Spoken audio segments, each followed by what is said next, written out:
hay un régimen histórico de perturbación, sobre todo en los bosques de pino encino en México. Muy bien.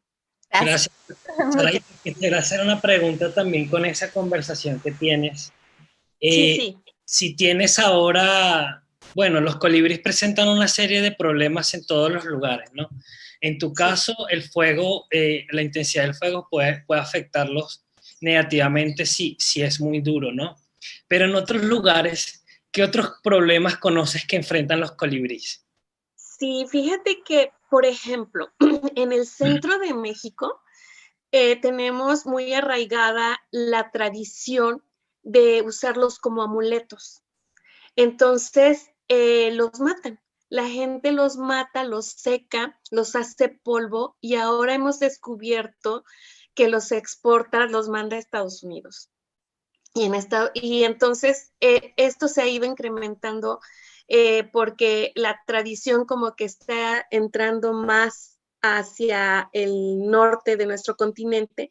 Y esto, déjenme decirle que es una pena, porque no estamos en tiempos de estar con esas creencias de matarlos, y al contrario sabemos que los colibríes fueron respetados, no fueron matados, no fueron aniquilados, fueron respetados hasta ser un dios. Entonces debemos de modificar y de traer una tradición o cambiar esa tradición que está equivocada.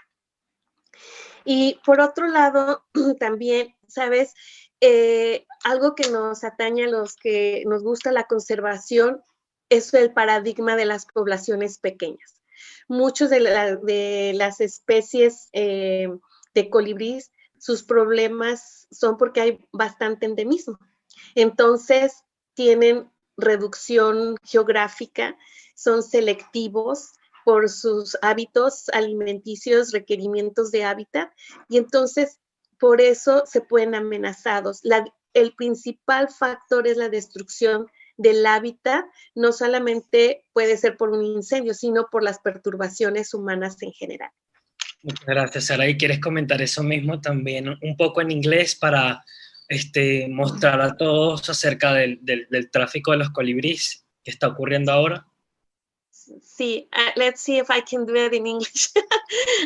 Okay, Miguel asked me about what other disturbance or why that if there are other reasons about and that threat hummingbirds in our country, and I say yes. For instance, the other traditional or costume that we use in the middle of our country, in the central part of it, like Mexico City, Puebla, even go to other places south like Oaxaca.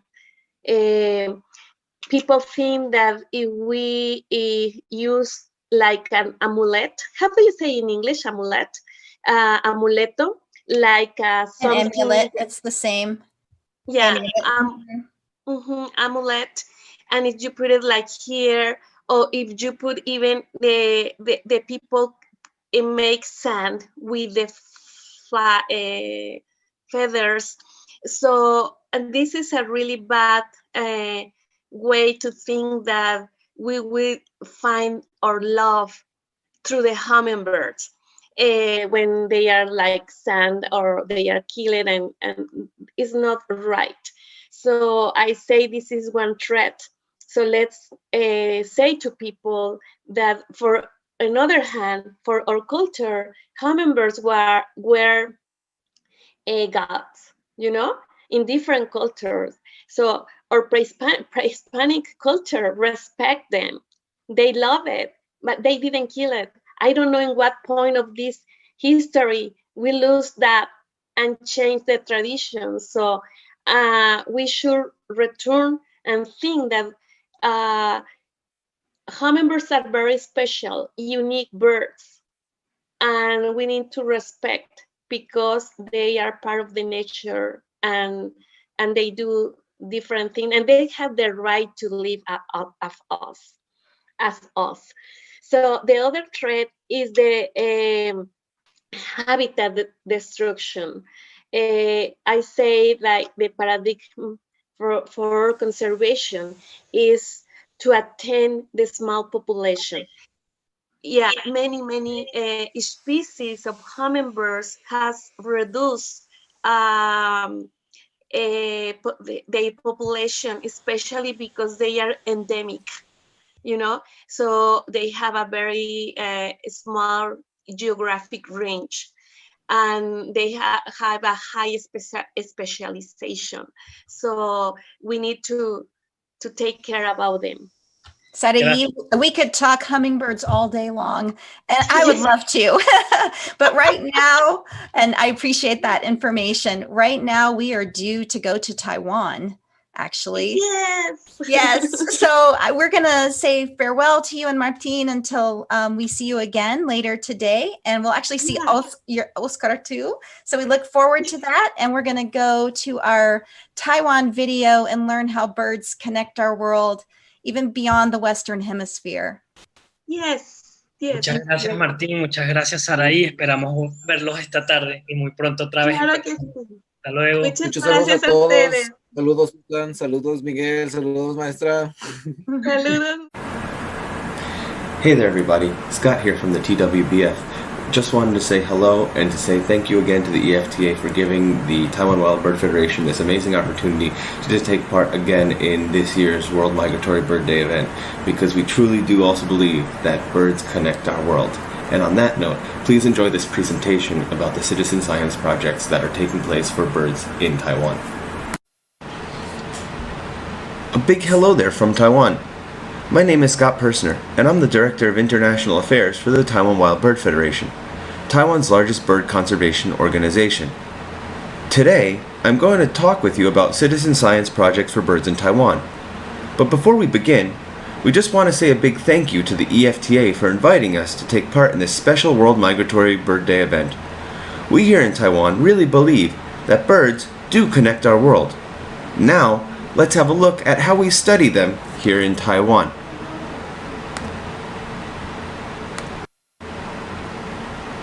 Now, a brief introduction to the TWBF first. Founded in 1988, the TWBF is actually Taiwan's largest bird conservation organization. Its purpose is birdwatching, research, and the conservation of wild birds and their habitats. But in fact, we are not just one group, but many.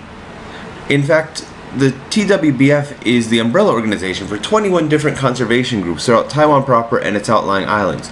All of these groups are bird or ecology related, and many of them have different kinds of activities that people can engage in. So here, you can actually see the logos for all of the TWBF's partner associations, spread out from Taiwan to Matsu to Jinmen and everywhere in between. These groups are heavily involved with the community and work really hard in order to go and promote conservation of ecology, bird species, their habitats. And so many of them are also, in some way, shape, or form, also engaged in doing citizen science projects. Now on this slide, you can actually see a list of Taiwan citizen science projects for birds, and there are quite a few, because some of the oldest and most well-developed citizen science projects were actually done for birds in Taiwan. Now, we're not going to go over all of them, but we will go over some of them. Just to make a couple quick mentions though, if you look at the Lapway Survey Yunlin, that's actually done by our partner, the Wild Bird Society of Yunlin, which starting in 2009, they started work with academics and the local community in order to do surveys of the numerous northern lapwings, which would actually forage in the peanut farms there. And it's thought now that actually Yunlin might be one of the northern lapwing hotspots for wintering. And under that you have the Jacana Survey Tainan, which is done by the Pheasant Tail Jacana Conservation Park under our partner association, the Wild Bird Society of Tainan. And actually the Pheasant Tail Jacana story in Taiwan is actually one of conservation success, because as late as in the late 1990s, the pheasant-tailed jacana population in Taiwan was just around 50 or below 50. However, through the work of the park and Wild Bird Society of Tainan, they worked very diligently with the local community to promote the cultivation of water chestnuts, which is actually very important for breeding for pheasant-tailed jacanas. And during the last Jacana Survey Tainan, which was done with the local community, they found that the number of pheasant-tailed jacanas had gone up to 1,141. So a very big success. And so we hope that they can continue to work with the community and that this wonderful work will go forward into the future. So now though, let's go ahead and look at some of the citizen science projects that we're going to discuss more in depth today. To give you an idea of the composition of the birds of Taiwan, we've had this chart here, and in fact Taiwan sees around 674 species of bird annually. However, there are new records of birds visiting Taiwan each year.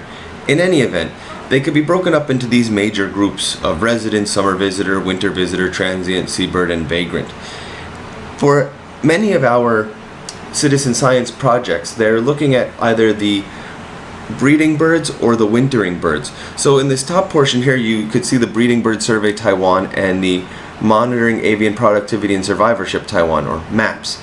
So both of those are engaged with going and monitoring the breeding birds of Taiwan. Whereas if you look at the bottom there, the Taiwan New Year bird count, it's more involved with winter visitors and looking at the wintering avifauna.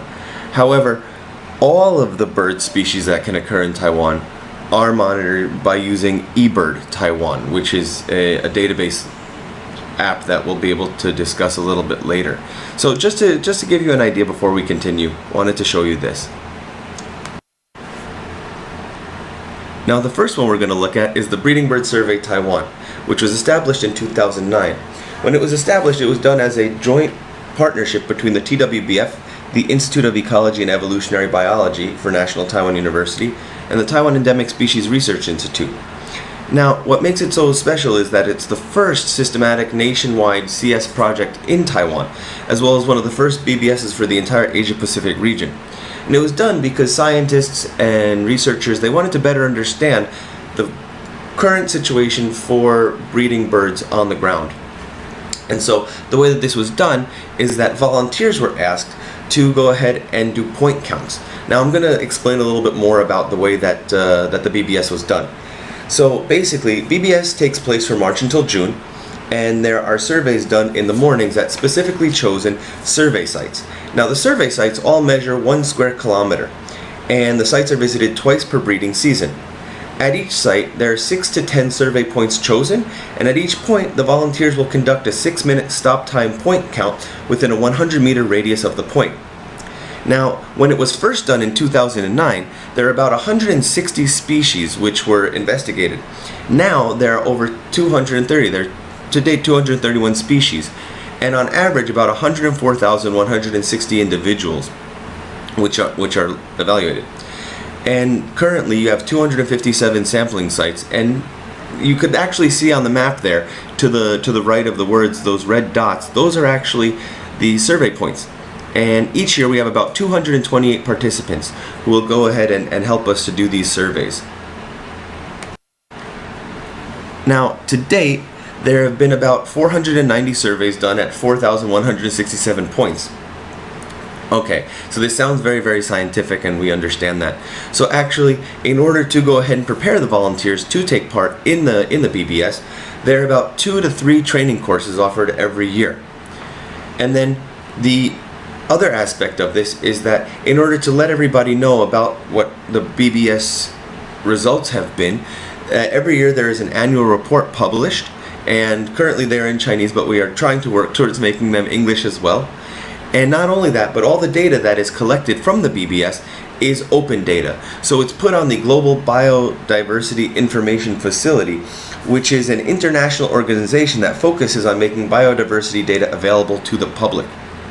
So actually, if you'd like to go ahead and see the BBS data for yourself from over the years, you can actually go to the GBIF and have a look.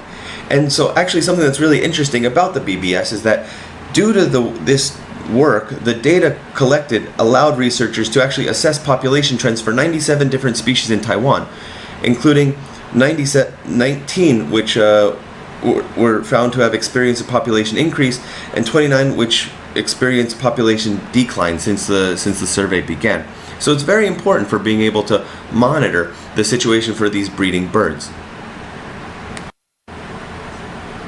Okay, so whereas the Breeding Bird Survey Taiwan, BBS Taiwan, was focused on all breeding birds, MAPS, or the Monitoring for Avian Productivity and Survivorship Taiwan, focus more on common breeding birds that you see in Taiwan. And so it's a much more skills-based CS project. So training was provided by the Taiwan Endemic Species Research Institute to volunteers who were willing to go ahead and take up the task of working with this program. And so in MAPS, the common breeding birds were banded, aged, and sexed, so that way researchers and scientists could go ahead and get a better idea about the population structure and dynamics of these common birds. So these activities would take place at 7 banding stations, which were located at different elevations throughout Taiwan. And in total, over 39,790 hours of open net time has been recorded. And more amazing is that volunteers have spent over 28,540 hours banding birds. You could actually go ahead and see in the picture there, that middle picture, it's one of the fairy pittas. So cute. And in total, 11,993 individuals from 120 different bird species have actually been recorded, thanks to the work of these volunteers taking part in MAPS.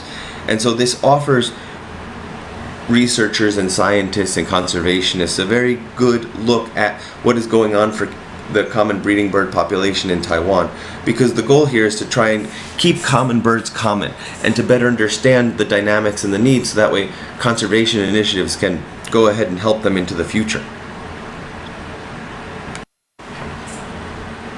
Now, we've just talked about the breeding birds and citizen science projects for breeding birds. Now we're going to look at wintering birds. I'd like to introduce you to the Taiwan New Year bird count. Now, the Taiwan New Year bird count was established in 2013, and it was launched by the TWBF and 2 of our partner associations, the Wild Bird Society of Taipei and the Kaohsiung Wild Bird Society, as well as the Endemic Species Research Institute of Taiwan. Now, for the NYBC, I'm going to give you a little bit of history first. I'm not sure, but I think you may have all heard of the Christmas bird count before, right? Well, the Christmas bird count is actually the inspiration for the New Year's bird count. So I know that you might be wondering, why don't you go ahead and call it the Christmas bird count? Well, because Christmas is not as big of a holiday in Taiwan. So actually, the New Year bird count was a holiday that was nearby Christmas that we could go ahead and use the name of for raising awareness about it.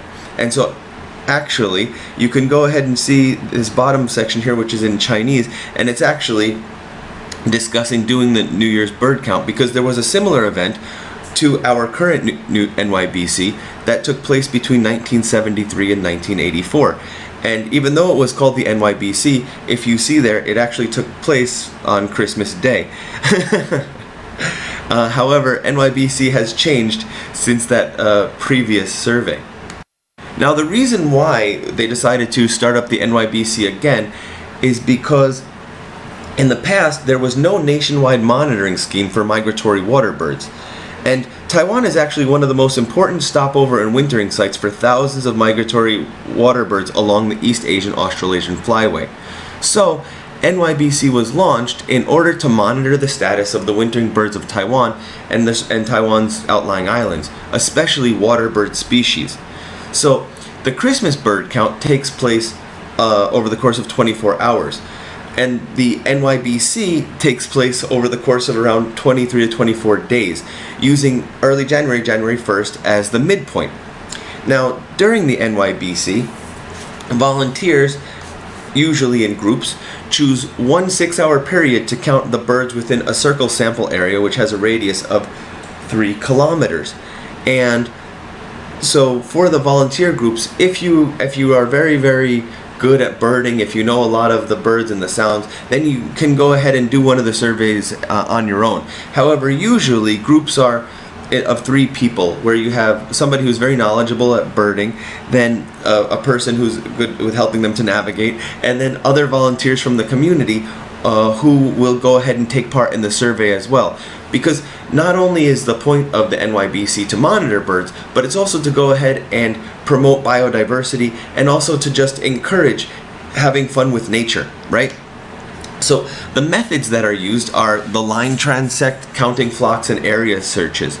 And actually, if you look here on the upper right, you could see a number of the sites which were used for NYBC in the past. And the one in the bottom there is actually just explaining how the NYBC works. Now, every year for the NYBC, they choose a different mascot. So actually, you could kind of see at the bottom here these different birds. So in 2014, it was kind of a Wimbrel. And then in 2015, you have the green-winged teal. Then in 2016, it was Saunders's gull. Then in 2017, the northern lapwing. 2018, the ruddy turnstone. And 2019, the pied avocet. In 2020, there were actually 5 different bird species that were the mascots, because they wanted to talk about the importance of agricultural landscapes, especially paddy fields, for migratory water birds. And those included like the painted snipe, the common snipe, the long-toed stint. So don't worry though, because we don't make any of the birds actually wear scarves. That's just for the picture. And actually here you can go ahead and see what one of the survey sites looks like. So this entire area is the Guandu count site. And so all of the little pinpoints are the areas which have to have surveys done. And so some of them you could see are very, very straight, but some of them are actually kind of long and squiggly, like the one at the top next to the word site. And the area that's highlighted in the middle there is the Guandu Nature Park, which is actually managed by the Wild Bird Society of Taipei, one of our partner associations. And that spot is actually also an IBA, an important bird and biodiversity area. So over there you'll have many, many water birds which will actually spend time there, wintering or stopping over the course of the winter months.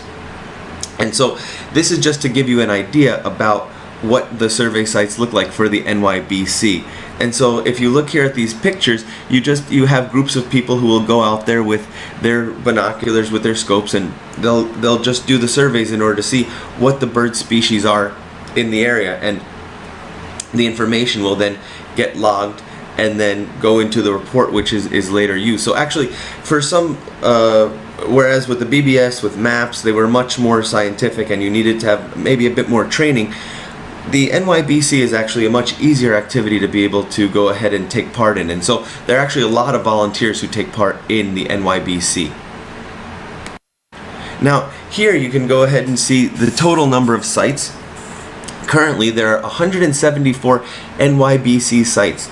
And so the areas that are a bit darker of a pink, those areas are areas that are in or next to an IBA. An IBA is an important bird and biodiversity area, which are areas that have met a certain international criteria, which means that they are important for bird species.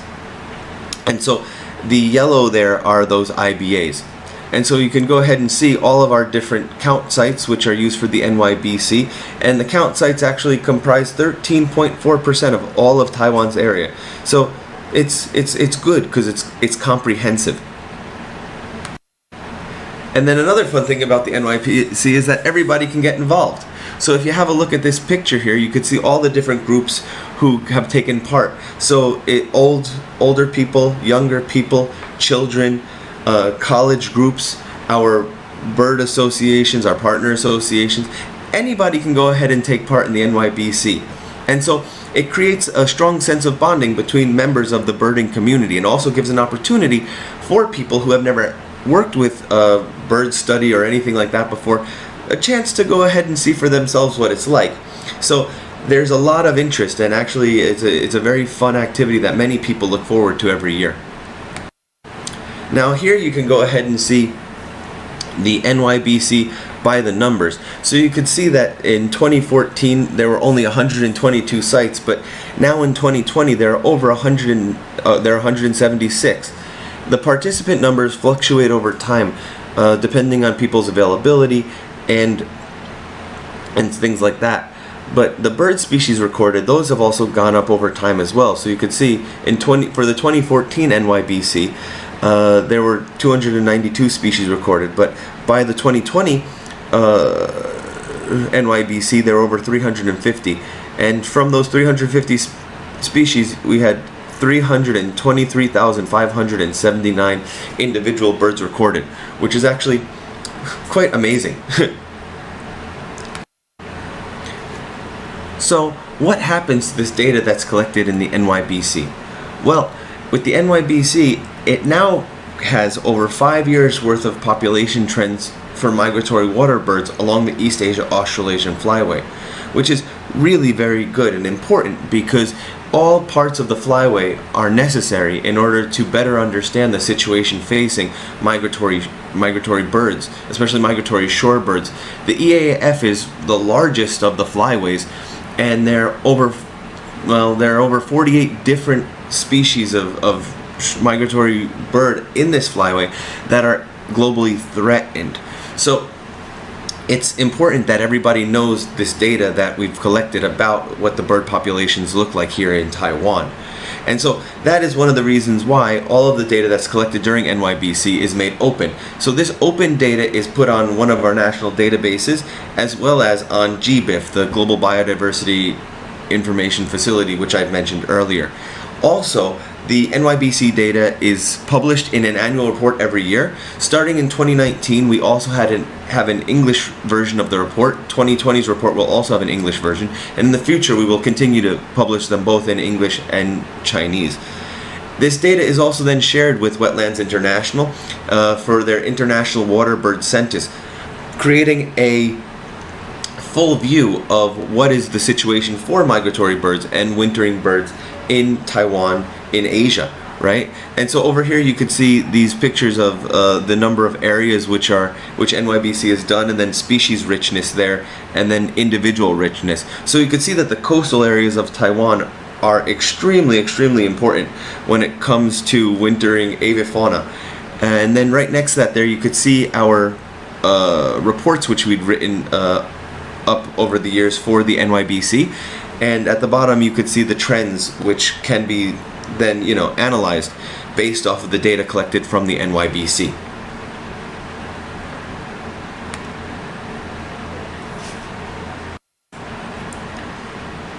So now we're going to talk a bit about eBird. So eBird is actually the user-friendly real-time online checklist program launched by the Cornell Lab of Ornithology and Audubon Society in 2002. It's the world's largest bird record database, and it's also the world's largest repository of completed bird checklists with almost 48 million checklists currently online.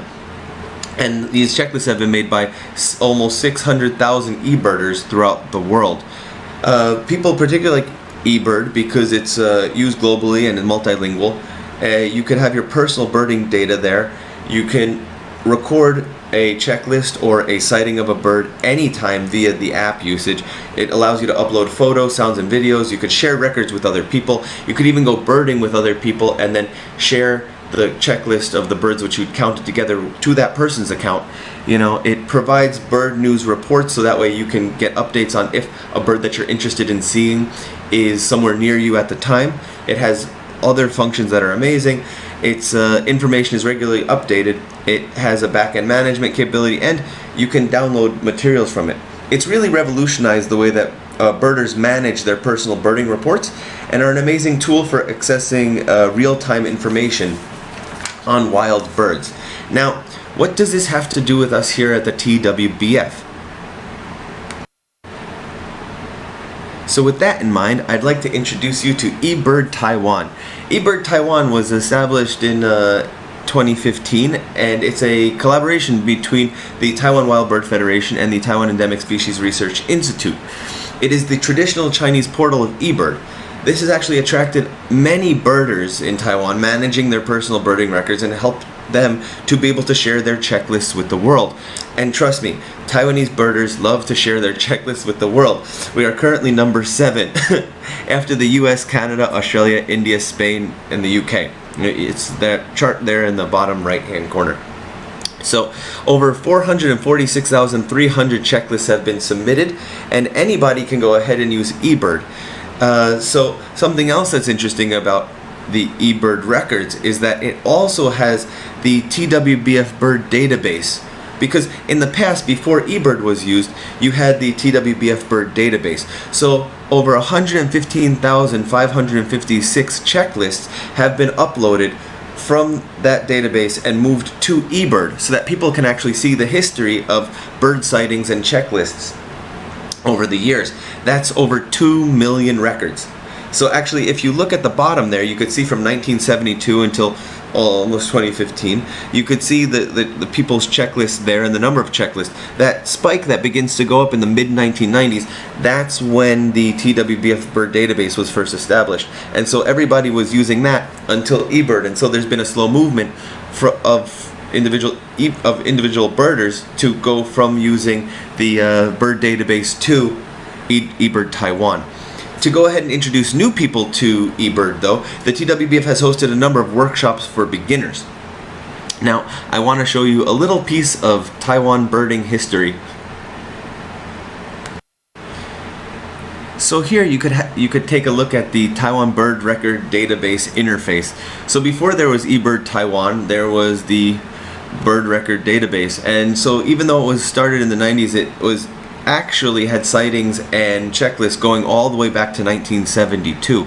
So for many, they said that this might be one of the oldest citizen science projects for recording bird data. And so once the bird record database was up and running, many birders in Taiwan, they would all come to the TWBF to have this information uploaded, because in the past there was just one computer and then eventually it became bigger and bigger. So you can go ahead and have a look at that here. It's a little piece of Taiwan citizen science and birding history. And so this is what it looked like when you wanted to upload a checklist. So you could see there in the top, you would just put the date and then the time. And so really it essentially is very similar to the eBird format, even though this is from the mid-1990s here. And it was very, very popular. There are still some older birders who do not want to use eBird Taiwan because they still like to use what they've known for many, many years. Another fun thing about eBird is that the eBird community goes ahead and hosts events. So actually this slide here is just showing you that in the fall of 2018 they went ahead and had an eBird event. So basically by submitting a checklist or submitting one of those to eBird, you were entered in, and so you could go ahead and win any number of prizes. This was to go ahead and encourage people to go ahead and use eBird, interact with other members of the eBird of the birding community, and to get more involved. And it was quite popular. And actually you could see here, well, in Chinese it talks about some of the prizes which you could go ahead and get. So certain things were, and the biggest prize really was a pair of nice binoculars. But eBird has taken off, and you could see eBird Taiwan is also on Facebook. So here, to go ahead and also show you a little bit about the craziness of eBirding here in Taiwan is this map here. So this is northern Taiwan, and actually if you look in the top left corner, you have the light-vented bulbul. Light-vented bulbul is a very common species in Taiwan. And so here, if you look at the top right, you see the observations. This is my colleague. They've gone ahead and observed a light-vented bulbul 598 times, and so they've also taken photos of it and done one audio of it. However, on eBird there have been over 30,622 sightings of light-vented bulbul overall, and over here in northern Taiwan you could see where all those sightings have taken place. So this actually goes ahead and is really good and important citizen science, because granted it's amazing how many sightings there have been, but it also shows you where the bird itself is and where you should be able to find it. And you could then go ahead and use eBird data to go ahead and see trends or look for locations to learn about the science behind where birds are, where they're going, where they might be breeding, where they might be wintering. But as the light-vented bulbul is a resident, you should be able to see something like this to let you know that their population is still abundant. And so, as I mentioned earlier, for newcomers to eBird, we have eBird classes and practice sessions. This gives people who are interested the chance to go ahead and learn how eBird works, how to go ahead and interact with it, how to use it, and then those who are interested after the class, they can go and do their first eBird checklist. And so usually we will work with our partner associations to go ahead and set up these classes in order to teach local people how to go ahead and use eBird and the fun of bird watching. So we've had these courses in Taipei, Changhua, Tainan, Kaohsiung, Yilan, and Hualien. But we will plan to go ahead and hold more sessions on how to use eBird and work and enjoy eBird in the future. So this chart here just shows how we've gone and tried to promote our citizen science projects and work with others to go ahead and learn more about the citizen science projects for birds which take place in Taiwan. So BBS, MAPS, NYBC, and eBird all have a website. They're also all on social media, generally Facebook, because Facebook has an 88% penetration rate in Taiwan, one of the highest in the world. And annual reports come out for BBS, MAPS, and NYBC. MAPS even has an annual meeting. As I've said before, though, MAPS is a really skills-based citizen science project. And of course, for BBS, MAPS, NYBC, and eBird, there are training workshops and also events for volunteers which are offered to take place. Now, this is the GBIF, which I had told you about earlier, the Global Biodiversity Information Facility. And so I'm not sure if you could tell here where Taiwan is, but if you see North America very clearly, Europe very clearly, but then there's a little red dot north of Australia and south of Japan and Korea, and that little red dot is Taiwan, because Taiwan is a very, very, very big contributor to open data, especially the Biodiversity Information Facility, because we feel as though it's really important to share knowledge and to work together to go ahead and have a better understanding of biodiversity, which goes ahead and helps with future conservation. And just as eBird Taiwan is the portal for eBird, the overall website, this is the TaiBIF, which is the Taiwan Biodiversity Information Facility. So TaiBIF is the Taiwan portal for the for GBIF, and within it, it follows the rules and protocols of GBIF. So all the information which is on GBIF about Taiwan, you can also go ahead and access here on TaiBIF.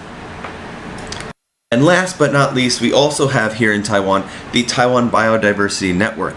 So whereas GBIF only uses certain sources for the information about biodiversity knowledge that they acquire, the TaiBIF is the same. However, the Taiwan Biodiversity Network, they use other sources for their databases, and so they're a bit more open. And so this is a much more local one, and it's monitored by the Taiwan Endemic Species Research Institute. So if you have interest in learning more about the citizen science, if you have interest in learning more about the species and biodiversity of Taiwan, you can go ahead and use either TaiBIF or the Taiwan Biodiversity Network. So that was an introduction to the citizen science projects for birds in Taiwan. I hope that you've enjoyed it and that you were able to learn about this fun topic, and that if you have any questions or comments, please feel free to contact us here at the TWBF. We are more than happy to go ahead and talk with you about citizen science or anything bird related if you're interested. So we'd just like to go ahead and say happy World Migratory Bird Day, and we're happy to note that birds really do connect our world. Thank you again. Have a good day. Bye.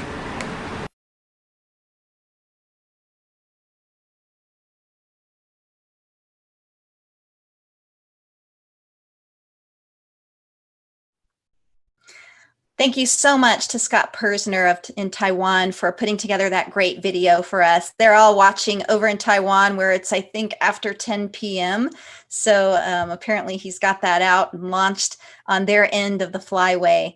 Just another way to show how birds connect our world when we have partners who are working with us around the world. Right now, I want to take you to our 2020 World Migratory Bird Day artist, Sherrie York. And becoming an artist is a difficult thing, actually. There are a lot of criteria for being one of our artists. And each year we have a large suite of applicants who want to be the artist for the year. And we make a careful decision about who is going to have that role. There are a couple of criteria. First, we consider where in the world the artist is. We like to represent all of our partners across the Western Hemisphere. So we want to have representation from Central and South America, the Caribbean, Mexico, US, and Canada. So we consider who's been an artist in the past.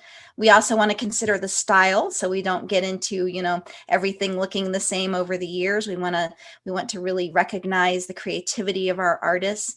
And then there's the theme and what kind of creativity we need to go into that theme. And so we look for the person that we think can best represent our theme. And for Birds Connect Our World, it was a hands down vote for Sherrie York this year. And we're so excited to have you with us today, Sherrie, to discuss how you put together the art. It's such a process, isn't it? It is a process, yeah. And I jokingly tell people that it's probably not a process for people who like to keep their brain cells intact. But yes, I am delighted, and thank you again for letting me be part of the celebrations this year, and for talking about, through my work, talking about how birds connect our world. Because for me, I've found that to be absolutely true. So many people who I know, who I've met in my world, I actually became an artist through birds. I was working with birds of prey, and I met people there who were interested in bird art, and I didn't even know there was such a thing at the time. And as I went on in my working life, I worked with conservation organizations who focused on birds and also had a connection to the arts. And through those connections for me, it became a career. This is not what I actually set out to do. My degree is actually in education, but here I am doing art, doing a lot of work about birds, and really thankful for the opportunity that it gives me to talk about the bigger picture, both for birds and for people on the planet, and how that brings us all together. So I was, of course, delighted when Sue sent me a message and asked if I would like to participate this year and to do the poster art.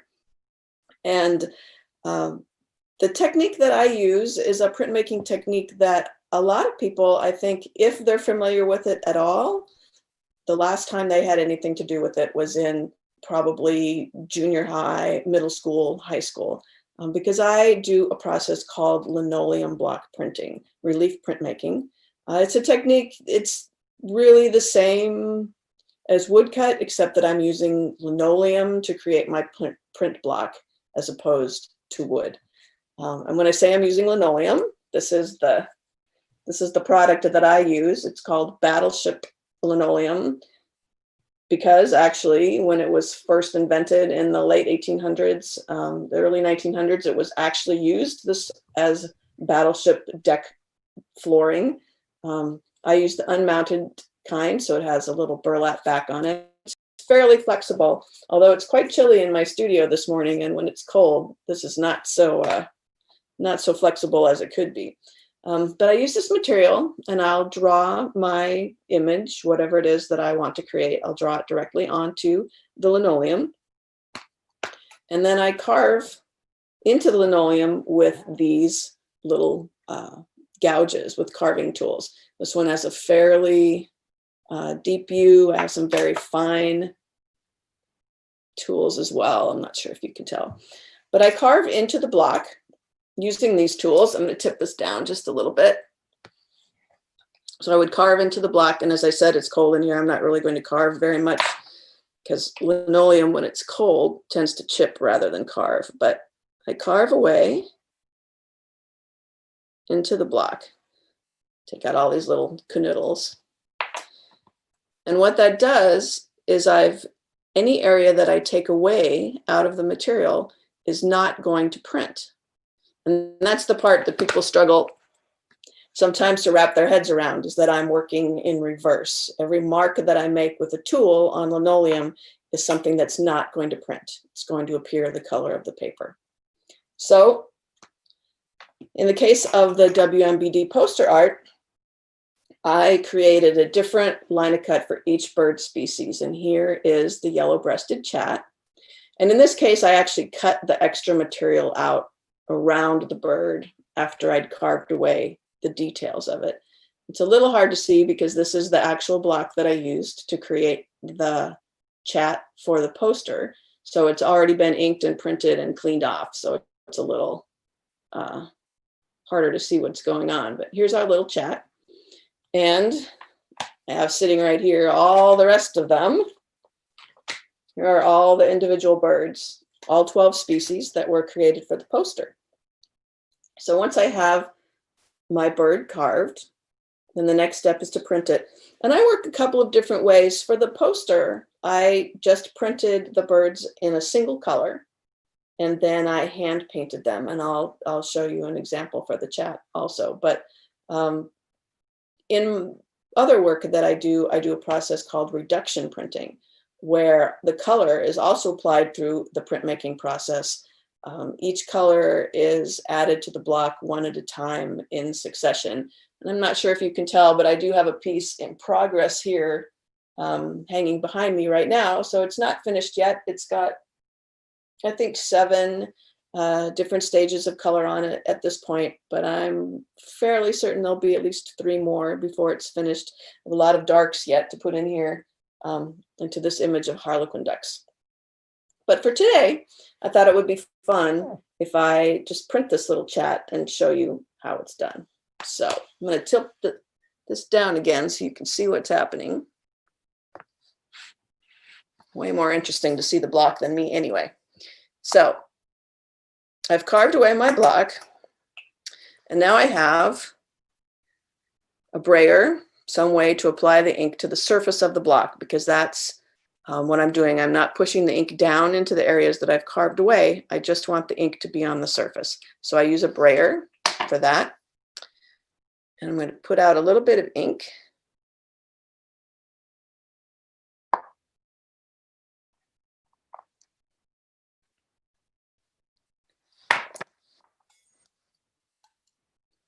And again, because it's cold in here this morning, I'm going to work this a little bit with my knife just to get it to loosen up a tiny bit. I don't want it to be too loose because I don't want it to slip down into the carved areas. Just get it going a little bit.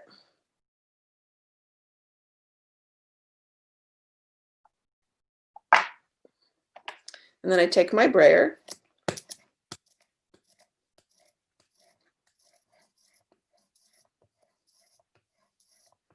and roll it through the ink till I get a nice, smooth,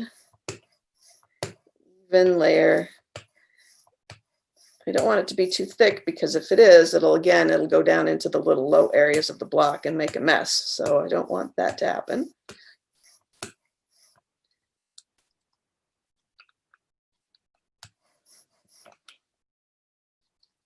Now I am rolling the ink onto the block. And I want to get a nice even coating everywhere on the image.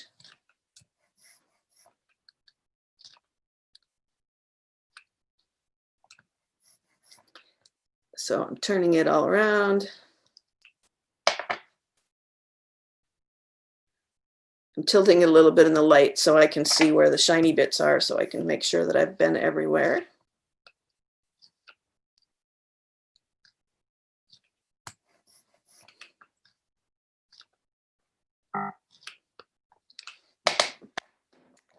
Now, got a little bit of ink where I don't want it. So I'm going to clean up this little bit right here. Ordinarily, when I'm working not in front of a screen, I'm working over the whole surface of my table here, but in order to stay on the screen, we're working in a smaller area. Now I'm just going to work, because I'm going to hand print this morning, I'm just going to use a nice thin paper. This particular one is manufactured in Japan. And I set it down over the bird. And really low tech, right? This particular process can be extremely low tech. Just going to rub it this morning with a spoon.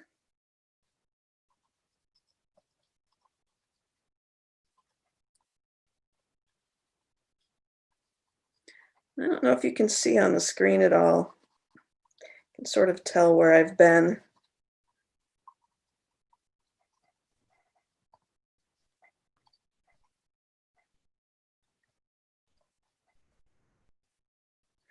Now, very often when I'm hand printing, the first image will come out a little bit light because I've just put the first coat of ink for the day onto the block. And it usually takes a couple of prints before I get a good, nice, even dark, but we'll see what we get here.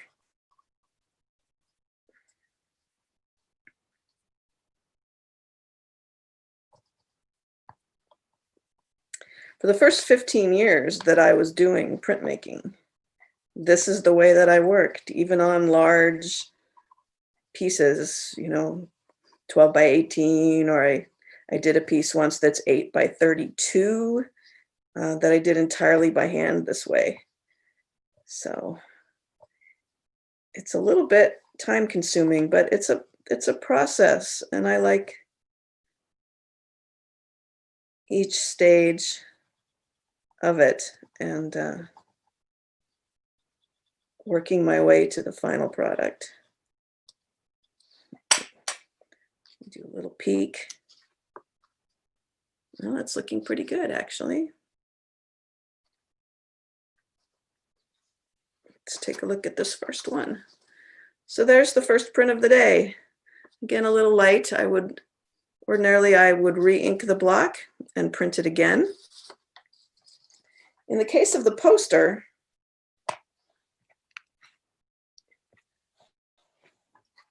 reach here. In the case of creating the work for the poster, I printed each of these individual little bird blocks. I printed them onto heavy watercolor paper. This paper that I printed on for the sample today, you can see is a very thin handmade paper. But I worked on heavier watercolor paper because I knew that I wanted to apply color. And in this case, I did it with watercolor. It gave me an opportunity to give really vibrant color to the birds. There was so much variety in the color of the birds that it really wasn't practical to work the way that I usually do, applying each color individually with the block. So I printed each of the 12 species onto watercolor paper. And I printed a couple of each just to make sure I had extras in case I made a mistake. And then I painted them with watercolor. So here's our little chat. He was just as a black and white image. And then printed on watercolor paper. Trying to get good light here for you there. And hand painted with watercolor. So I did that for each of the species on the poster. And then I put each of these individual colored birds together to design the poster. And when I was thinking about the theme of birds connecting our world and thinking about migration, to me, that immediately suggested flight, and that I should create all the birds in flight. So it was really fun after I finished all the birds to put them together and move them around and create an image of all of them together in flight that made a really nice graphic. And I have my t-shirt here. So actually, Sherrie, I'm going to put up an image of the poster. Okay, great. And we can talk about that long process we went through at that point to figure out Now how are we going to make this into a, into a design that works for this conservation theme? Right. And that was a long process, because we talked about how, because these birds, because it's worldwide and the migrations are happening, some of them really remarkable and over not just a straight shot north to south. Some of these birds, like the Arctic tern, are traveling from the Arctic to the Antarctic, and they're not doing it in a straight line or even over the same countries necessarily in both directions. They're moving all around, back and forth. Some birds, moving intercontinentally in sort of diagonals, and just so much happening. How to suggest that idea. And I know that Sue and I talked about also some of the species that we were focusing on this year are birds that are involved in tracking studies and location tracking. And so how do we suggest the idea of these little transmitters, the geolocators, and the little pieces of technology that we're using now to try and understand more about the migration process and about the lives of birds. And so, of course, because it's a worldwide, migration is a worldwide event, that immediately suggested that we needed to include a map of the world, not necessarily in the shape of a globe. And so still to suggest a globe, but also to suggest the idea of transmitters and technology, the satellites that are tracking birds. We added these little curving white lines to suggest both latitude and longitude lines that you would find on a map of the world, but also I'm thinking of the sort of old-fashioned idea of radio signals going out into the world as part of the tracking devices. So I thought that was a nice, subtle way to suggest what was going on. I like a lot of the work that I do to have more than one meaning, to have more than one idea. So I liked the idea of those curved lines having two different meanings in this image. And then, of course, go ahead, Sue. Yeah, you did an amazing job. I just want to reinforce to the folks who are out there listening how much back and forth is involved with this, and how many draft designs you put together.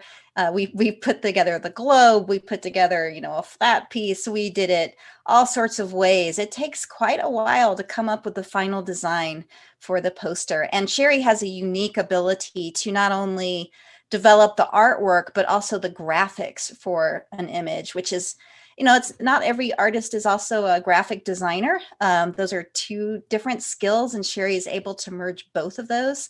So I just want to thank you, Sherrie, because I know it was a lot of work. A lot of work goes into this final design. Yeah, and it was really good, though. Thank you, Sue, and of course, thank you again for letting me be a part of it.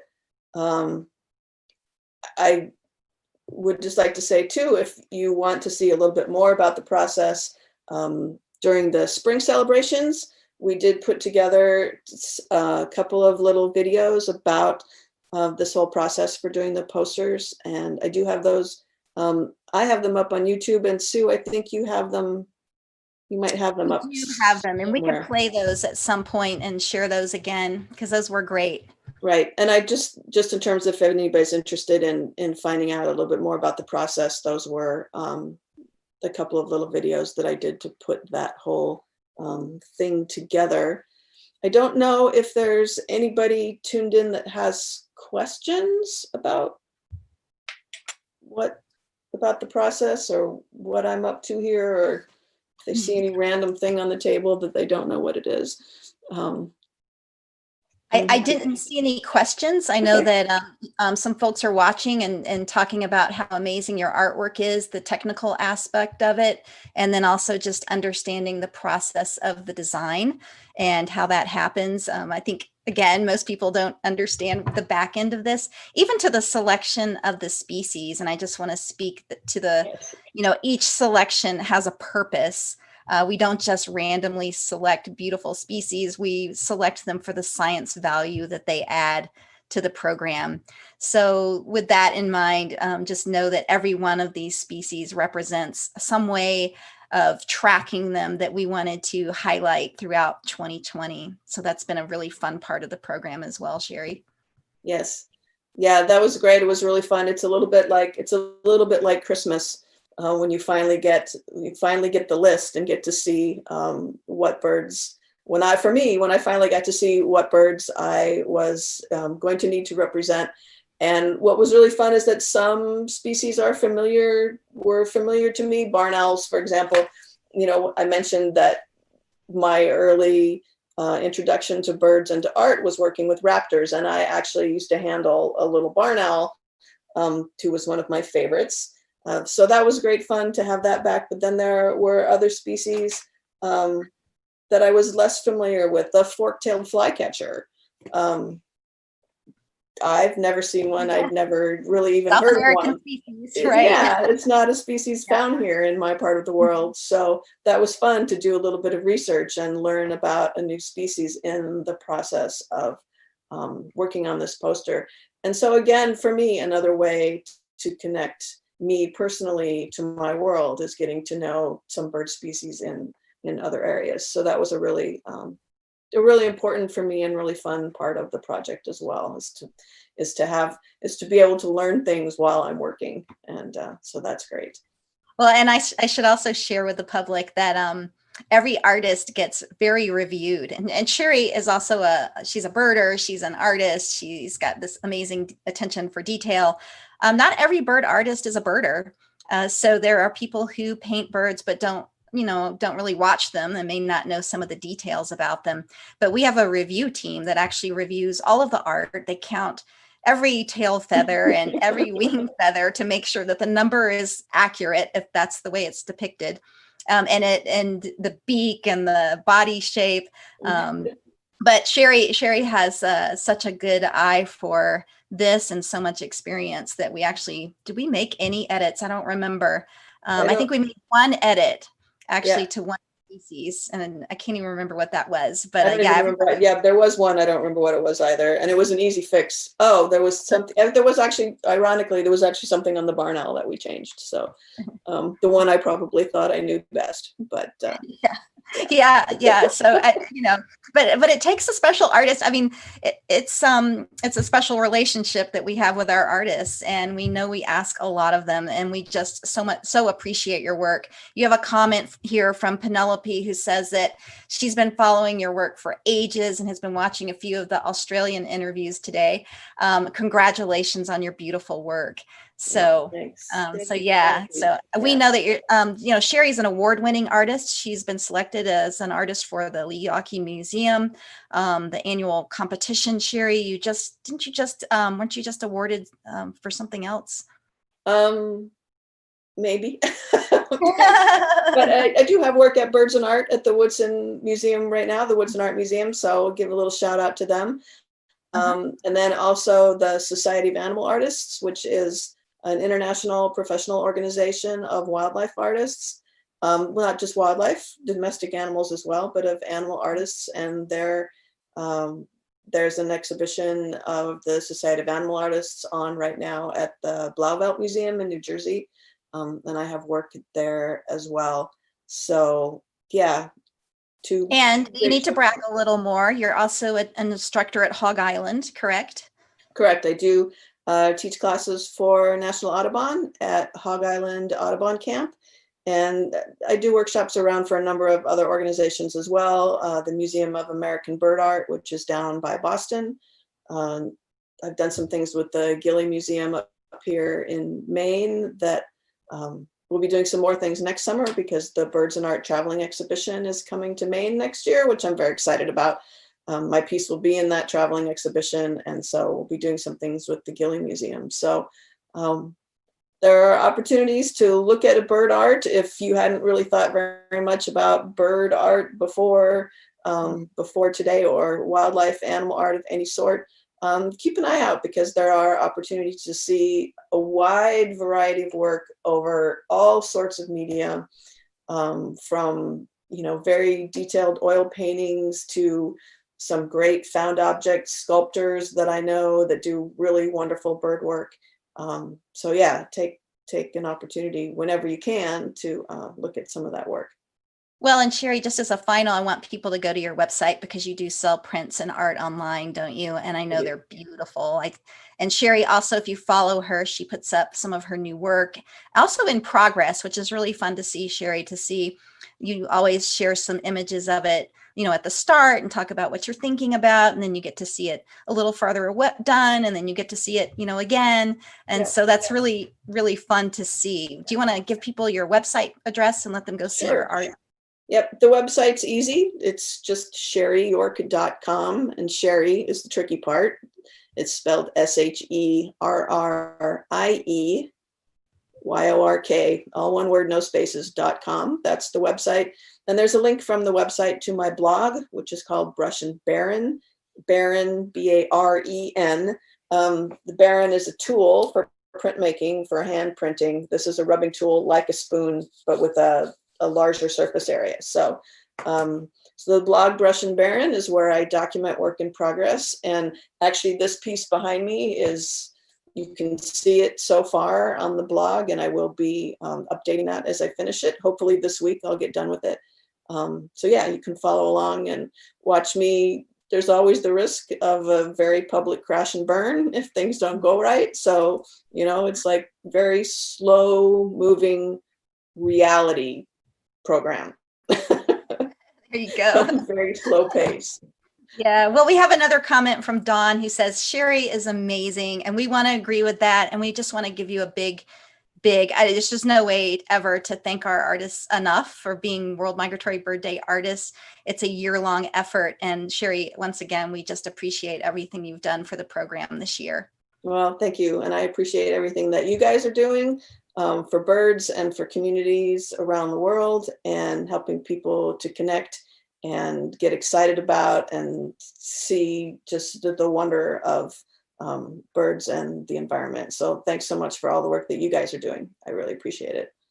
Great. Well, we're gonna leave you in Maine, and now we're gonna go to Ecuador, where we're gonna meet with urban ornists and hear a story called Había una vez. So this next session will be in Spanish. We do not yet have our live translation. So for those of you who are English speakers, maybe just listen along and enjoy if you're going to stay on. But otherwise, we really appreciate your joining us to meet Sherrie York, our artist. So thank you so much, Sherrie. Well, thank you. See you later. Bye. Bye. Y buenos días, Jennifer. ¿Cómo estás? Hola, todo bien, muchas gracias. Muchas gracias por juntarnos esta mañana, muy temprano, well, no sé si es temprano en Ecuador, Sí, pero es una hora menos. Una hora menos, ok. Pero estamos muy entusiasmados para escuchar tu historia. Había una vez. Y si puedes empezar, si quieres. Sí, bueno, mi nombre es Jennifer Romero. Muchas gracias por la invitación. Estoy muy, muy contenta de poder compartir este cuento que se llama Había una vez y está inspirado en un ave migratoria.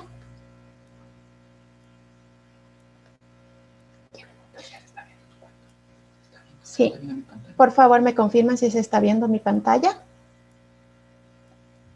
Sí, es perfecto. Gracias. Yeah. Ok.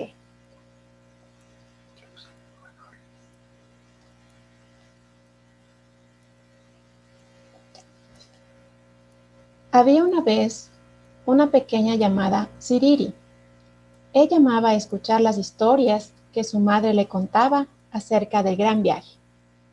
Cierto día, la pequeña no quería comer y su madre la regañó porque debía alimentarse bien, ya que el día para emprender el gran viaje pronto llegaría. Una noche, su madre le contó acerca del gran viaje y por qué cada año realizan esta travesía. Le contó de lugares mágicos, llenos de vida, con una explosión de insectos, frutos, agua y muchos amigos esperándolas con las alas abiertas. Mientras todo se volvía más frío aquí al norte, allá el clima era primaveral. Este lugar tenía que ser el paraíso. Durante las siguientes noches, su madre le contó acerca del sol, la luna y las estrellas, y cómo eran una ayuda para realizar el gran viaje. Luego le contó que prefieren viajar en el día y descansar en la noche. También le pidió que cerrara los ojos y sintiera el campo magnético de la Tierra, que les guiará en el gran viaje. La penúltima noche, antes del gran viaje, le contó cómo su travesía cada año se volvía más y más difícil. Las paradas de descanso eran cada vez más escasas y terminaban transformándose en zonas de cultivo o casas para los humanos. Además, durante este viaje era muy difícil encontrar alimento y tenían que estar muy atentas y unidas. La última noche, antes del gran viaje, le contó acerca de los peligros de realizar esta aventura y le enseñó cómo llegar a un punto de encuentro en caso de que las dos se perdieran. Siriri escuchó atentamente a su mamá y sabía que si se perdía tenía que ir a la mitad del mundo, donde no existen las estaciones y pasa la línea equinoccial. La pequeña estaba tan emocionada que contaba los minutos para empezar el viaje y se imaginaba en el sur, celebrando con todos, haciendo nuevos amigos y comiendo todas las delicias de este maravilloso lugar que su mamá lo llamaba nuestro hogar de descanso.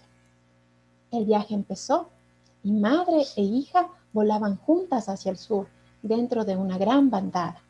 Los días pasaron sin mayor novedad, cuando de repente la pequeña estaba tan cansada que decidió parar sin avisarle a su mamá.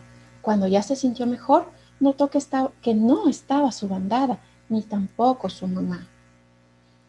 La pequeña estaba muy triste y se puso a llorar. Luego pensó en todas las historias que su mamá le había contado y recordó el punto de encuentro, ese lugar que estaba en la mitad del mundo, donde no existen las 4 estaciones y pasa la línea equinoccial. Se secó las lágrimas, cerró los ojos y sintió el campo magnético de la Tierra y supo a qué dirección tenía que ir. Siguió y siguió volando. Miró las estrellas y la luna en las noches mientras descansaba. Y en el día, el sol mientras volaba.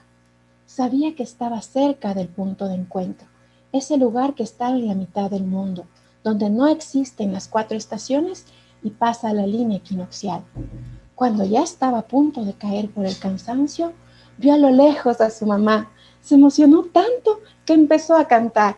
Las dos se unieron en un solo canto y festejaron comiendo un delicioso manjar. El lugar que está en la mitad del mundo, donde no existen las 4 estaciones y pasa la línea equinoccial, se llama Ecuador. Y la pequeña Siriri, la protagonista de este cuento, es una hermosa hembra de tirano norteño, tiranos. Colorín colorado, este cuento se ha terminado. Muchas gracias por su tiempo. Espero que hayan disfrutado de este hermoso cuento. En la diapositiva pueden ver una imagen del Ecuador donde me encuentro y una foto de esta hermosa hembra de tirano norteño. Y finalmente mi fuente de inspiración, que le vi cercano a mi casa a unos 2 minutos. Como observadora de aves, les puedo contar que cuando uno no lleva ni cámara ni binoculares es cuando ve estas sorpresas de la naturaleza. Regresé a mi casa rápidamente con los binoculares y la cámara y pude captar esta hermosa foto de esta tirana norteña que fue mi fuente de inspiración. Muchas gracias. Y muchas gracias a ti, Jennifer. Me gustaría hablar un poco sobre tu trabajo en Urban Ordinance. Claro. Y por favor. Y la historia es hermosa y una forma maravillosa de compartir la vida de un pájaro. ¿Puedes compartir cómo usas tus historias en tu comunidad? Bueno, El comenzar a contar cuentos ha sido principalmente una inspiración que empezó al escuchar un conversatorio de mujeres observadoras de aves, en el cual se nos impulsó a ser protagonistas de nuestras historias. Entonces me lancé a hacer cuentos para niños, especialmente para niñas, que sean las protagonistas, para visibilizar a las mujeres. Y esa ha sido mi fuente de inspiración. Y bueno, yo estoy trabajando en Urban Ornis para poner en valor a las aves urbanas, y lo realizaba en el Transcámaras, ¿no? La producción, la parte creativa. Pero cuando escuché esta charla de las mujeres observadoras de aves, me motivé a salir ya en pantalla y con todos los nervios y compartir mi mensaje, ¿no? Y decía, ¿cómo puedo llegar a los niños? Entonces dije, sí, o sea, me encanta contar cuentos. A mis sobrinas, antes de dormir, cuando eran pequeñitas, me inventaba cuentos. No me gustaban los cuentos de las princesas y que un príncipe las venía a rescatar. Entonces me inventaba los cuentos y me acordé que me encanta escribir y hacer cuentos. Entonces dije, tengo esta motivación de hacer cuentos, y también tengo información acerca de las aves y cómo toda esta información puede llegar a los niños. Entonces ahí nació la idea de hacer cuentos. Y muchas gracias. Y estoy de acuerdo que las historias son una buena forma de involucrar a la gente. Son increíbles. Pero también sobre Urban Ornis, ¿puedes hablar un poco sobre Urban Ornis y cuáles son los objetivos de Urban Ornis? Ya, es poner en valor las aves urbanas y los espacios urbanos, con el objetivo de pensar primero localmente, porque nos dimos cuenta de que si nosotros queremos conservar los animales o las aves, teníamos la idea de que, bueno, vamos a conservar el elefante, vamos a conservar el tigre, pero estos animales no hay aquí en el Ecuador. Entonces, pero si ponemos en valor a las aves que están aquí en ambientes urbanos cerca de nosotros, es pensar local para poder tener cambios globales. Empezar desde lo que nos conecta, de lo que está más cerca de nosotros. Excelente, gracias. Y tenemos con nosotros a Sheilda Díaz. Sheilda es nuestra coordinadora del Día Mundial de las Aves Migratorias en el Caribe. Buenos días, Sheilda. Buenos días Jennifer, buenos días Susan. Jennifer, trabajar con tanta gente siempre es un reto porque no todos tienen los mismos niveles, así que yo sé de primera mano cómo es eso, así que te felicito muchísimo por tu trabajo. Muchas gracias, y igualmente muchas gracias por la invitación. Que tengan una linda mañana. Igual. Gracias. Y gracias, Sheilda. ¿Puede juntarme? Do you want to join me, Sheilda, here on screen? We have just a few extra minutes before hopefully our guest from Germany joins us. Thank you, Sheilda, for coming on impromptu. I appreciate that. So we're here live with World Migratory Bird Day, and this is one of the World Migratory Bird Day's coordinators from the Caribbean region. Sheilda, can you just tell us a little bit about what's going on in the Caribbean for World Migratory Bird Day? Yes. So we did a survey a while back, about a month ago, and in many countries with the COVID situation, they didn't really give a straight answer as to what they're going to be doing exactly. So many of our educators took it upon themselves to do all these events online, virtuals. A lot of our educators work with the Ministry of Environment in a couple of islands, but another half of the educators are teachers or volunteers. So they have been working tirelessly to put together these activities that we used to do with a group of people, and we're trying to do it virtual. So we are encouraging people to go outside, look for birds, observe birds, and then come back and join us for a session. What did you see? And like I was saying with Jennifer, everybody has different levels of bird eye skills. So when you do a bird walk, virtual bird walk, and come back with results, you'll get people reporting bird species. Not sure which one. And that's the fun of it. That's what we're trying to encourage now. We're trying to encourage people to just go out. And if you take a picture, we can help you. So Haiti and Cuba are planning to go outside for walks with small groups, still in Puerto Rico because of the government implications with the lockdown. It's a partial lockdown, so we can't do the group things, not just yet. And it's, you know, it's difficult, but we're working with it. So that's what we're doing now. We're seeing who has lockdown, partial lockdowns, who can we work with. We still send out materials. EFTA did send out materials to the islands to see whenever they can come back, they will have education materials to do these activities and events. Excellent. Yeah, thanks so much for that. You know, we had this great panel session yesterday, and that went really well, discussing the Caribbean region. And I wondered if you could speak to, you know, what I find so fascinating is that in this one region, there's so many countries represented, so many languages, so many cultures, but so much collaboration, you know, going on among the islands for the benefit of bird conservation. I was wondering if you could just talk about that a little bit.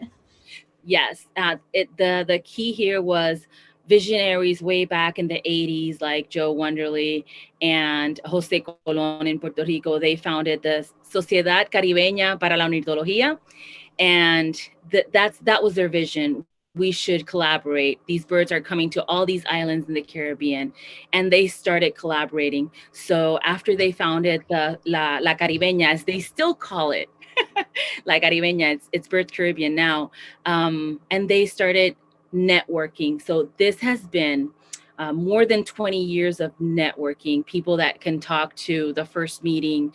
And it's not easy when you deal with so many people and people going in and out all the time.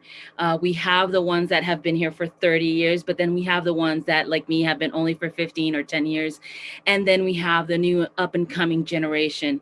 It's wonderful to see the results. It takes a lot of time and effort to make it happen. So these people, you know, Eric Carey, how he was saying that his favorite ONG was NGO was Birds Caribbean. There's a lot of others that work tirelessly for this. So, and that's behind the scenes. You don't see that. You see the presentation. You see 10 minutes of how we are so proud of the work, but it takes packing up the materials, shipping the materials, and then coordinating. What are you going to do? How can I help you? And so these organizations that have coordinators, regional coordinators like Birds Caribbean, Environment for the Americas, that helps a lot because we centralize the help for these educators that are just starting, or maybe ones that, like the older ones that are saying, how can I do a virtual event? Well, I didn't know how to do a virtual event either, but we found out how, and now we're doing a live, really great event, virtual, a lot of people responding to it. We didn't think it could be possible, and look at us now. So it takes a lot of time, people, effort, and it's behind, you know, this is the third day, and oh my gosh.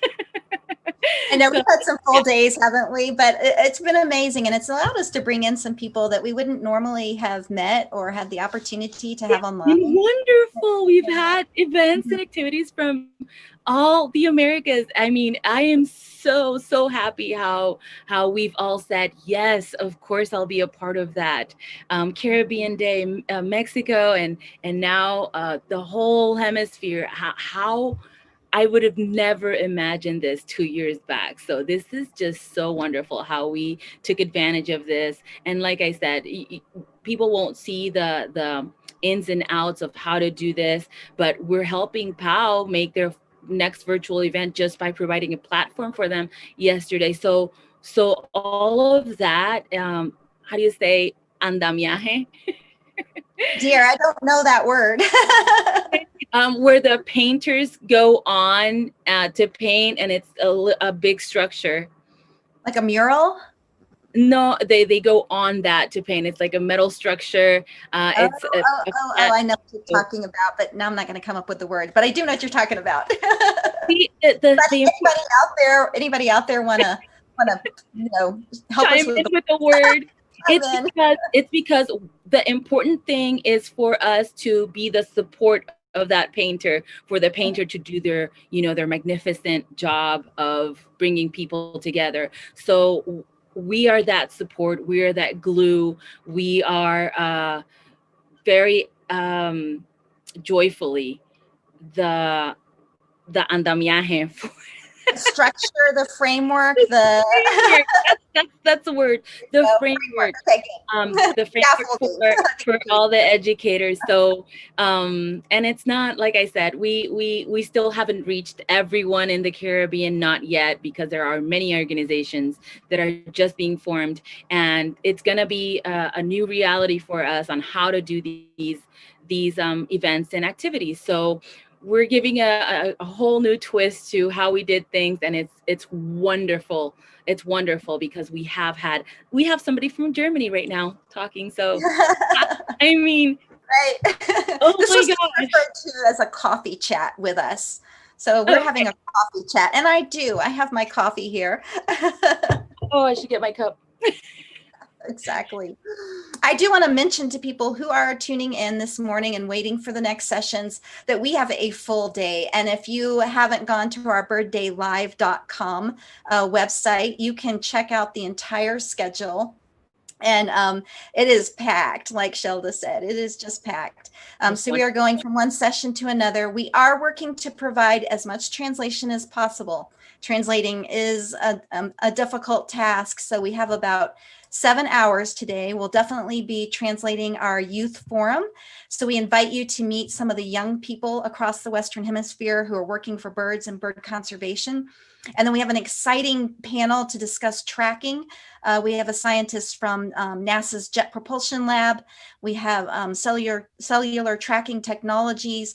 We have representatives from all over, again, the Western Hemisphere to come on and talk about their research and tracking and how that informs conservation. So I want to thank you, Shelda, for popping in and sharing your information from the Caribbean. And we're going to bring in now Florian from Germany.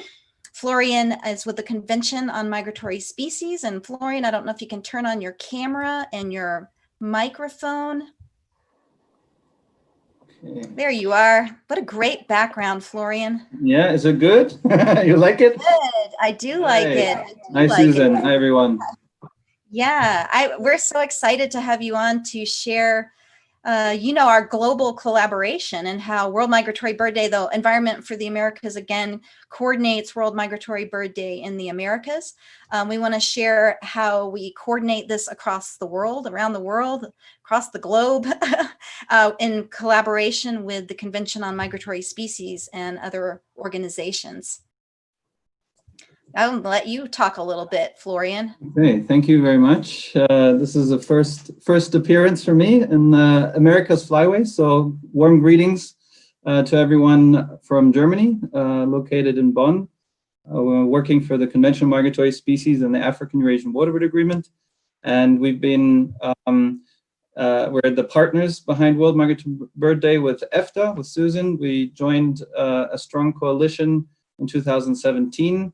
Where basically at one of our conferences in Manila in the Philippines, big international conference for migratory species, we signed a partnership. And since then we've been working hand in hand, trying to create a single unified day for migratory birds every year, twice every year, actually.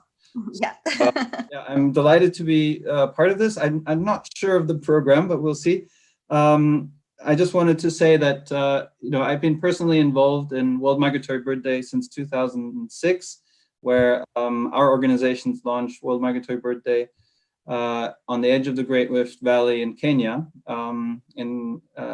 basically in the state of Kukigalman, with a fantastic celebration of arts and music and dance from around the world. And that was quite some time ago. I'm a little bit older now, but it was the energy and the magic of that moment that I think has carried us forward, and that I am seeing every year when we, finally at the stage where we can sit back a little bit and enjoy what fantastic things are happening all over the world on every flyway. So I'm working for an international treaty that is coordinating international work between countries in the African Eurasian flyway. So it's a different flyway system. And Susan is very much, the motor behind all the World Migratory Bird Day activities in the Americas flyway. We have another strong partner to be the East Asian Australasian Flyway Secretariat. They are basically the motor of World Migratory Bird Day coordination and celebration in Asia. So I'm excited to be part of this. I don't know, Susan, if any other participants, how many people are tuned in right now? Oh, I can't tell, Florian. I just want to share that we are live streaming to at least 3 Facebook pages, YouTube, and on our homepage at birddaylive.com. And I'm having a challenge of tracking all of them. So, I can believe it. I don't know how many people. I have to go back and watch the videos afterwards and see how many people were reached and viewed and, whatever those analytics are. Yeah, no, it's great that you're organizing, especially in this time, where, we're all, many countries are unfortunately, again, going into, what looks like another lockdown or regional city lockdown, at least in Germany. We were really all confronted with this pandemic in the first peak day of World Migratory Bird Day. And, it was amazing to see that we still managed to connect with each other and to celebrate migratory birds around the world and use technology in these creative ways. And EFTA is doing a great job. It's really impressive how you're organizing all these seminars. And something that I'm seeing is a trend. There's more. There's BirdLife International's done some fantastic webinars. I participated in one for the East Atlantic Flyway, so another subsystem of the African Eurasian Flyway.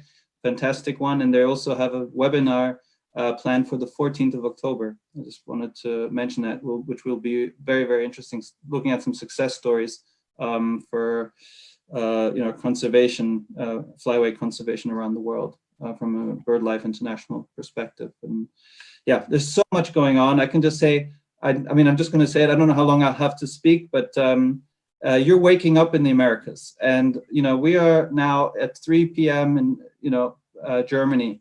And this morning when I woke up, there was so much social media traffic and things going on from Asia. Fantastic news from India, with announcements for a new action plan for migratory birds.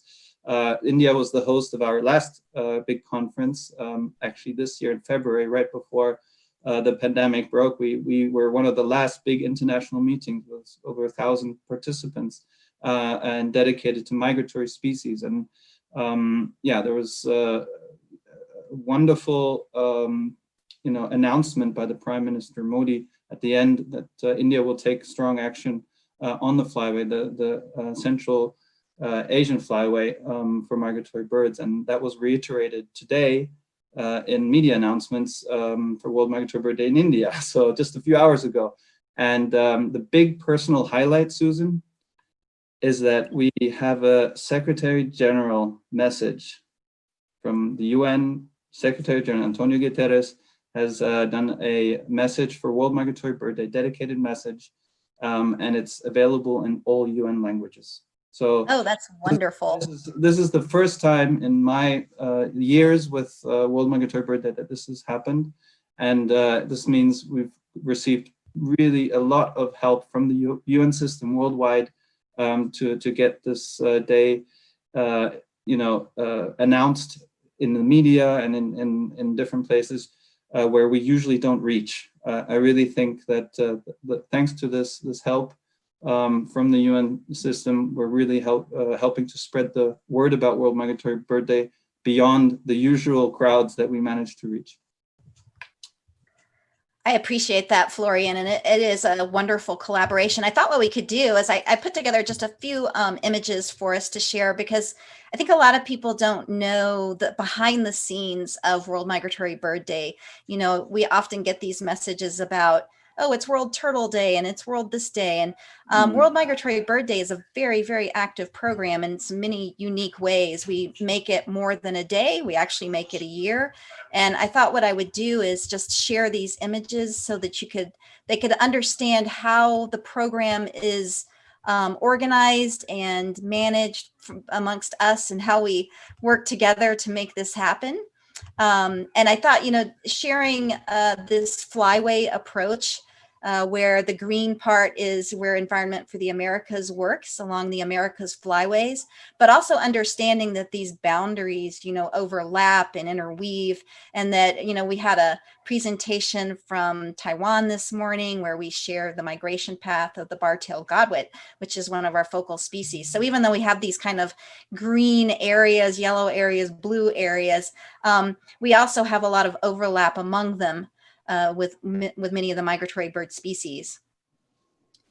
I didn't know if you wanted to comment on this, but I just think it's a wonderful way, and to recognize that these are more political designations, actually, not totally defined by bird migrations, but emphasizing the need for us to work together for the conservation of migratory birds.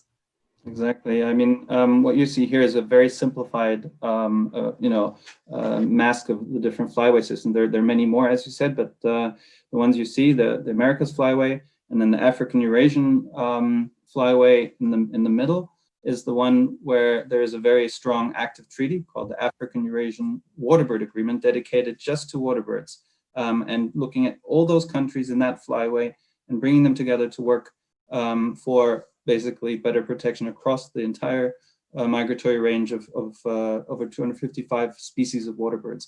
I was a real motor of flyway conservation in that flyway.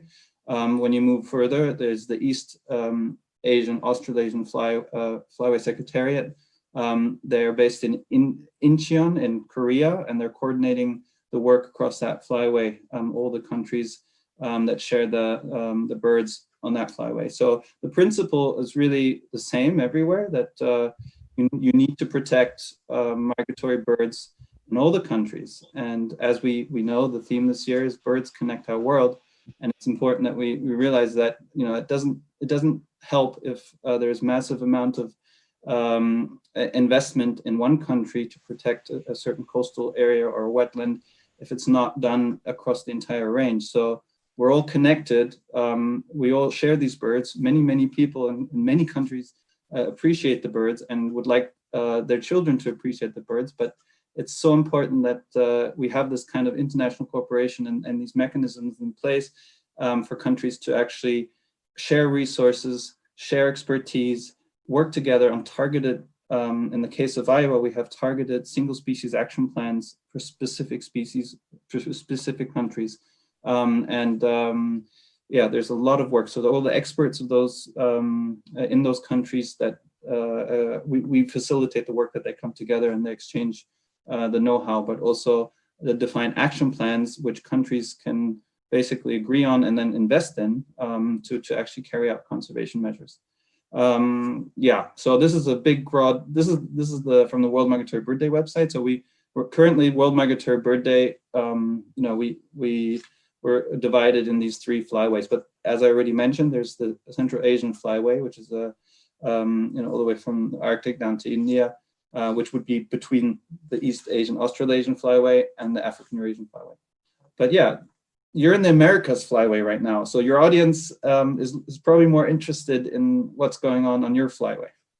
I think everyone's always interested in a global approach, and I think that having the even bigger picture is so important. And again, these are, like you said, they're rough flyway outlines, and they're not rigid. Our birds we share them among other flyways. So we have to be aware and involved at the global level as well, not just focused on the Americas. So I think it's wonderful to share this. And yeah, most of our listeners are likely to be from the Western Hemisphere. But bird migrations are so incredible that learning about this is, I think, critical. And I just wanted to speak to the partnership and our signing ceremony and how we worked it's been now, 2-3 years now that we've had this partnership? Years, yeah. October 2017. I yeah. just, I just wanted to share, I got a message from old friends of mine, just a personal note that might be funny, with the picture of our signing ceremony today, because they heard about World Migratory Bird Day and they found our picture where we're on the stage I'll share that with you, Susan, afterwards. Okay. It was really, such a wake up for me, like, totally random friends that are sending pictures over WhatsApp, connecting me with World Migratory Bird Day. And that was that moment. And it was, it was a very important moment, maybe to just say that we used to have International Migratory Bird Day and World Migratory Bird Day, and we were kind of coexisting, and it was quite confusing. But now we have, one World Migratory Bird Day, one single global campaign to celebrate bird migration on 2 days. Yeah, and I think you said it well. I think you came up with the, unifying our voices for bird conservation. I just think it's so much more powerful and has so much more impact if, during these times of the year, we come together with our messages and we're all singing the same song, so to say, so that we're all speaking for the birds. And that has really strengthened the program. So we want to thank you for your partnership too. This was a big moment, and we recognize and value this arrangement and this partnership and collaboration. So do we. No, I mean, just to reflect on the reality, even though we're UN treaties, we don't have a lot of resources to organize World Migratory Bird Day. This is really something that we do from our own staff time, and often with the help of interns. And I've always been amazed at the amount of materials that have developed in the Western Hemisphere through EFTA and through the strong history that you have in that flyway on developing education materials and working, in the Caribbean and down to Latin America. Like really a huge pool of resources that we don't, we're not able to produce here in the global hub for World Migratory Bird Day. So we've been really relying heavily on the fantastic artwork that you see here that has been produced in the Americas by different artists. But still I think the partnership is really working well in the sense that we bring, as UN treaties, we bring a certain UN angle to the global campaign. And there's a lot more we could do if there were some sponsors out there that think this is a great work. I mean, sorry, I'm just being honest. It's really, there's so many ideas, and what we're seeing this year again, there's such a huge potential for this global campaign. And I think if there's some philanthropists and some individuals or, some passionate people who want to help build this campaign for the future, everything you see in the Americas should also be available across the African Eurasian, flyway and all the flyways in the world. And there's much more we can do to, to really make this a even more widely known phenomena. 2 peak days a day where we celebrate bird migration. And there's so many things that are happening and so many things we could do. As I said, if there were more resources and a little bit more strength in the team. I mean, it is always, as Susan said, probably knows sometimes it's a lot of work to put on, but I think it's, from my side, it's always been worth it. But yeah, that was my plug for some sponsors. Great. Well, we're always, I just want to take that moment actually and thank our sponsors. We have a number of sponsors in the Western Hemisphere, including Partners in Flight this is where the program was created in the Western Hemisphere, and Fish and Wildlife Service, Forest Service, Bureau of Land Management, Smithsonian Migratory Bird Center, Optics for the Tropics. We have a whole list of them, and we'll be giving them shout outs throughout the day. What those funds support and what we really appreciate is the development of education materials in multiple languages and for multiple cultures. And these across the Western Hemisphere are distributed. As Shelda was talking about earlier, we distributed them to over, I think, 17 islands this year. To partners who'll be using those materials to provide education and information to their communities. And it's not typical that, the programs are able to provide these kinds of resources and educational information about threats to migratory birds and how we can all pitch in to help to protect them. And that's our goal through World Migratory Bird Day, is really to serve as a call to action for birds and bird conservation. We really want people to understand how simple actions at home can contribute to migratory bird conservation. We've already had one talk from Brian Lintz with the American Bird Conservancy, and he talked about how actually pane glass windows at your homes are one of the leading killers of migratory birds. So simply by making your windows visible can save just so many migratory birds and other birds too. So very simple actions that everyone can do at home to help birds. And that's what we encourage. And yeah, these are some of the materials that we developed. We just met with our 2020 artist, and these are some of our past artists from talking about habitats to stopover sites to the impacts of coffee on birds, and so many wonderful artists and so many amazing themes that we've had over the years. And I did want to talk a little bit, Florian, before we have to wrap up here, about, we feel like we got the easy part of the world to coordinate here. This kind of shows, right? Yeah, the number of countries and the number of languages that we're each responsible for. So, you know, we get 4 languages. I think you got like 10 most spoken languages. So it is, some aspects of the program are a little more manageable from our end in terms of providing these kinds of materials. And I know we've talked about how to get materials available in even more languages. So that would be a wonderful thing, as you said, Susan, for anyone out there. If I just quickly may just use this slide to just remind people, I mean, we also have a few sponsors that have helped us over the years. I want to mention the German Environment Ministry, who had some seed funding for us to allow us actually as a secretariat to organize events in Africa. This wasn't a lot of money, but we really, through this money, we were able to allow some support for activities that were taking place in many different African countries that are part of Iowa. So this was a really valuable contribution. And I wish there were more where we could, you know, actually facilitate this awareness raising in different countries through a little bit of seed funding. Also, the United Nations Environment Program gave us some money last year, and Finland, and the Raptors MOU is another sub-treaty that is dealing with African Eurasian raptors. They were also supportive of World Migratory Bird Day. But the big brunt of it is really all the parties, you know, all the countries that are party to the Convention on Migratory Species and the African Eurasian Waterbird Agreement that are contributing to World Migratory Bird Day through their contributions to these 2 international treaties. Without them, you know, we wouldn't be able to work, and so that's an indirect contribution. But what I think is really needed is not more materials, but mechanisms to get these materials, as you said, in different languages, but also, you know, more, you know, trainings and things that we could do.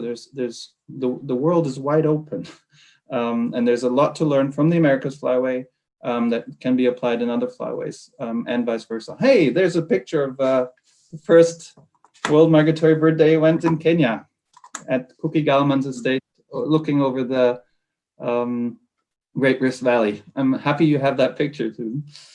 Well, it's beautiful. And I just wanted to, you know, Cookie Gallman wrote the book, I Dreamed of Africa. Is that correct? Yeah, I Dreamed of Africa, which is a beautiful book. If you haven't read it, I encourage you to do so. And so, yes, it started in Florian's part of the world with that book and her support. And we just want to celebrate together. We just, you know, the beauty of this. We have also dance. We just did Mexico's traditional folk dances yesterday morning. And I saw that. You know, that's how actually, I saw that. Very beautiful, very beautiful. And I actually had it playing, and my children came down. They haven't seen much of me the last weeks, but they stopped, and they were very intrigued by the dancing and the figures. So very nice. Mm-hmm. And so we just share so many things. Yeah, go ahead, Susan, sorry. No, that's all right. I just was getting excited there. Yeah, we just share so much. And again, that goes back to our theme this year, Birds Connect Our World. Florian, it's time for us to go. We have to start our youth forum session in 4 minutes, and we're going to switch platforms and go to the next one. We will have translation during this next session. But again, Florian, if you have a final few seconds of words, I just want to thank you again for joining us our morning and your afternoon, and for all your support and help and great work on World Migratory Bird Day. No, as the Americas wake up, I wish you a wonderful, wonderful World Migratory Bird Day. Aves migratorias, and let's, you know, get it even better next year. And I think dance, music, I mean, we won't say more, but I think we will have a very exciting theme next year. And I see us going to new levels with World Migratory Bird Day, thanks to some very strong support from the US. Yeah, maybe other countries across the world will also join us and help really push a global celebration even further, as we are already doing. So Wonderful. Thank you for the invitation to join this. I wish you all the best for the coming hours. I will tune in now with the other link from the outside. So I'll be watching you from outside. Thank you so much. Wonderful rest of your day. Thank you. Bye-bye.